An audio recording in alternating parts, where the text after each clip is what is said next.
Kelab Mesra Alam ada di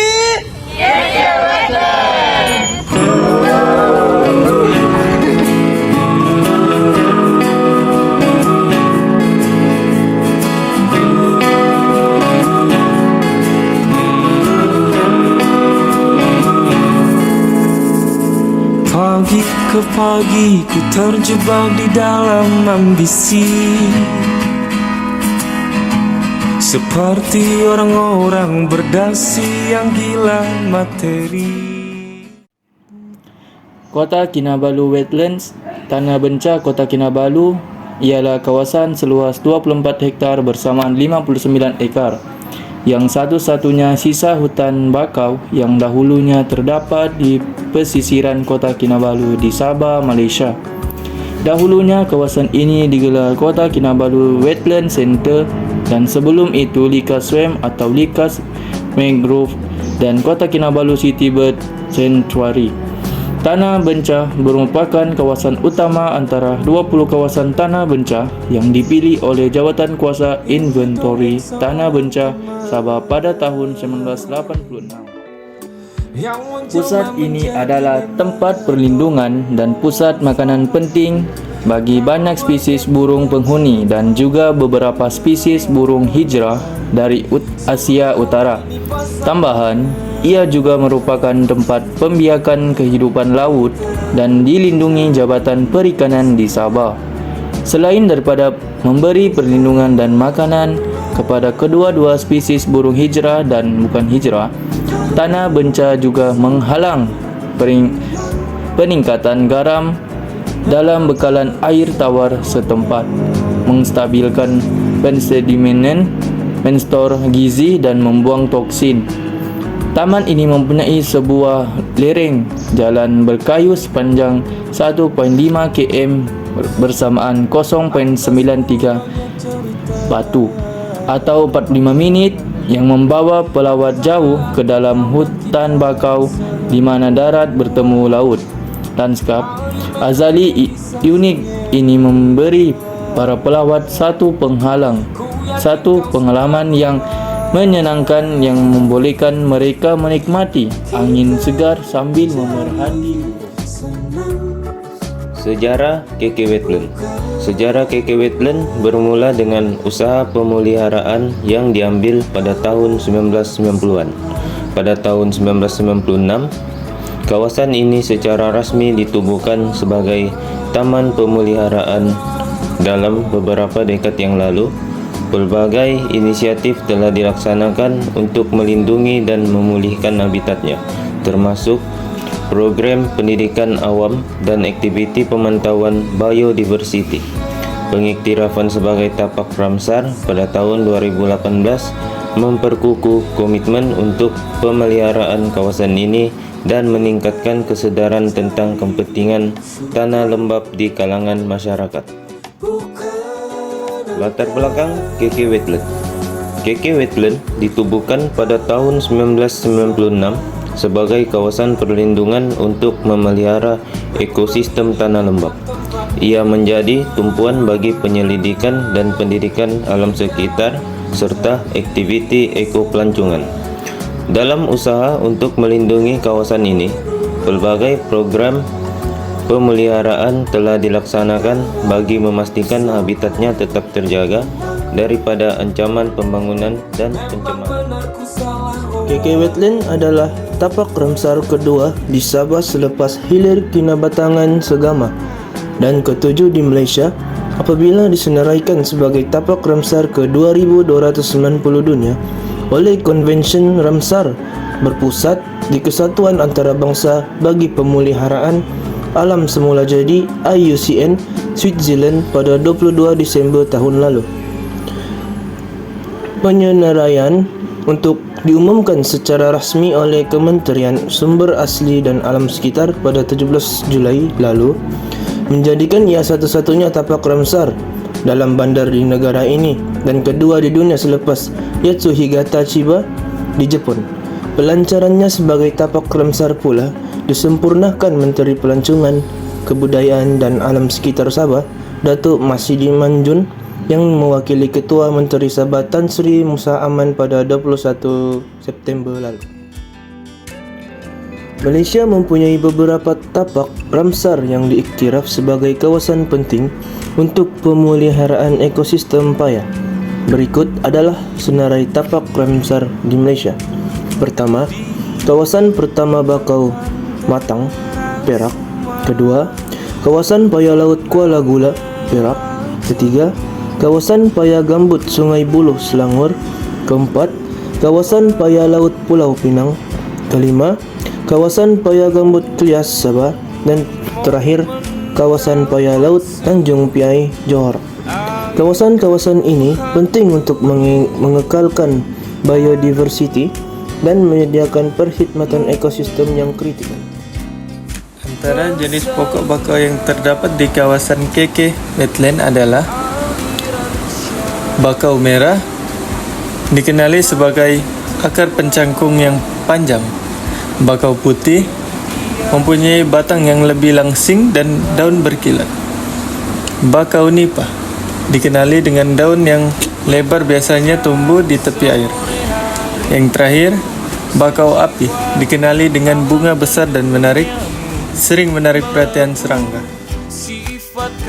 Burung-burung dari seluruh dunia, termasuk burung pelawat musim sejuk yang tidak membiak, sering kelihatan di kawasan perlindungan ini, khususnya sewaktu musim penghijraan burung Asia.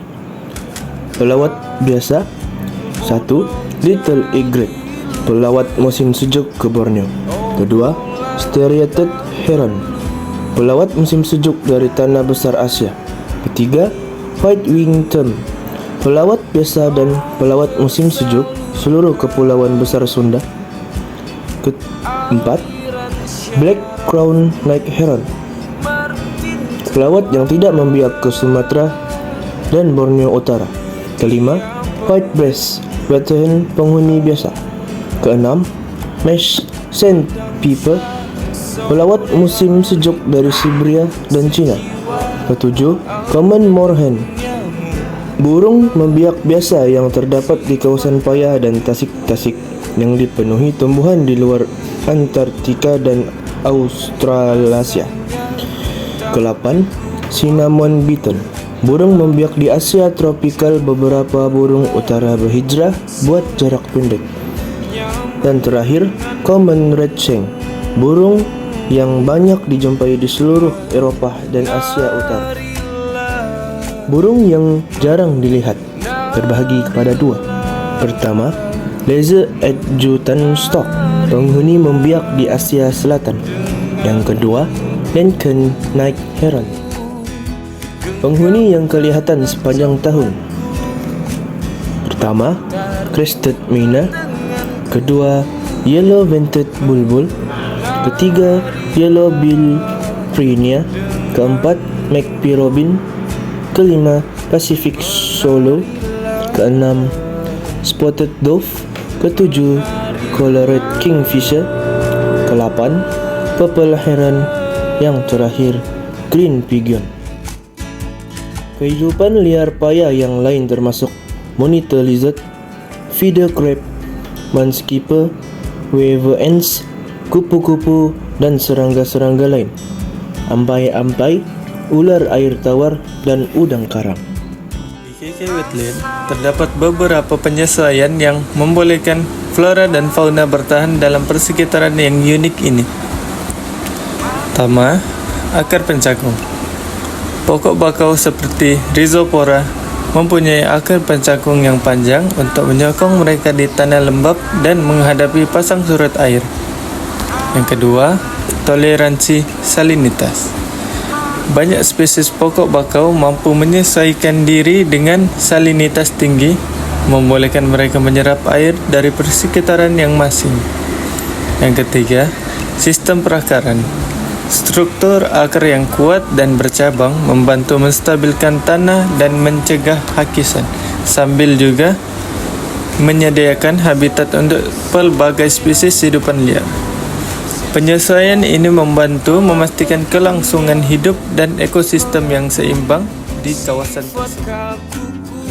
Kawasan KK Wetland mempunyai kepentingan ekologi yang tinggi, termasuk habitat biodiversity, menyediakan habitat untuk pelbagai spesies flora dan fauna, termasuk burung migrasi, ikan dan spesies terancam. Penstabilan tanah pula, akar pokok bakau membantu mengurangkan hakisan pantai dan menstabilkan tanah, melindungi kawasan pesisir dari kerosakan.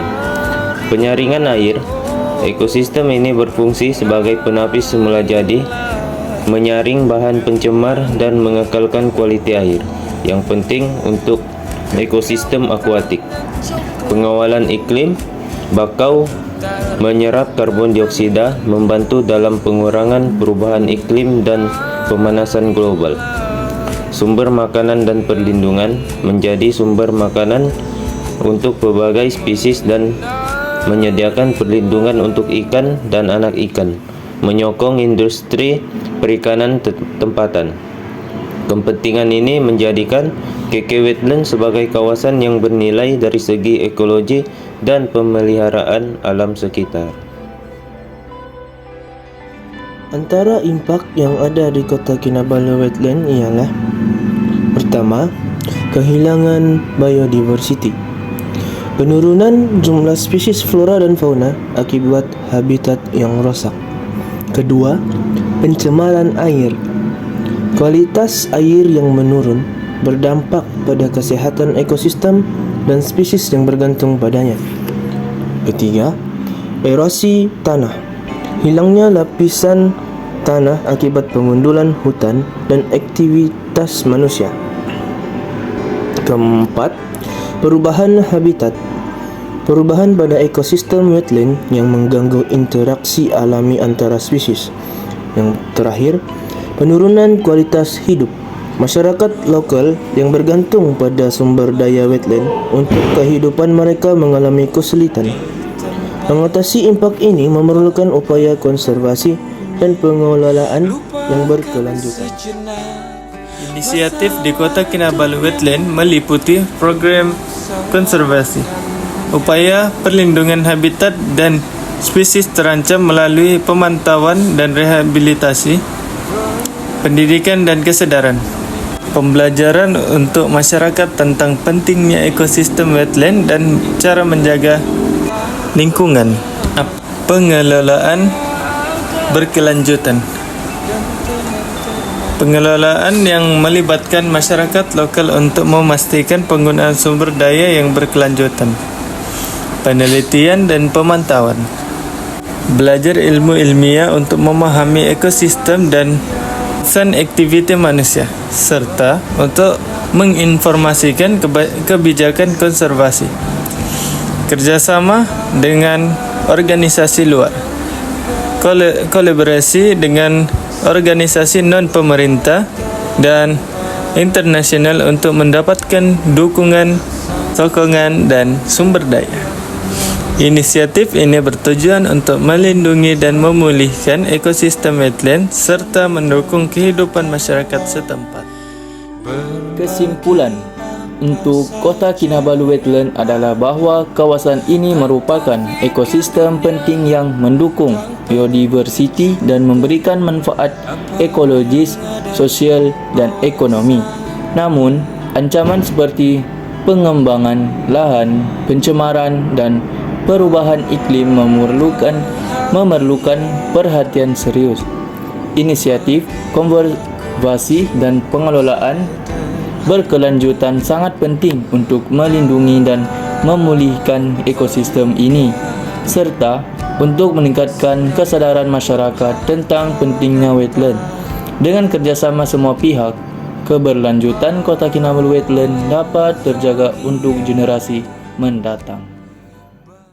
Rasa bosan membukakan jalan mencari peran. Keluarlah dari zona nyaman.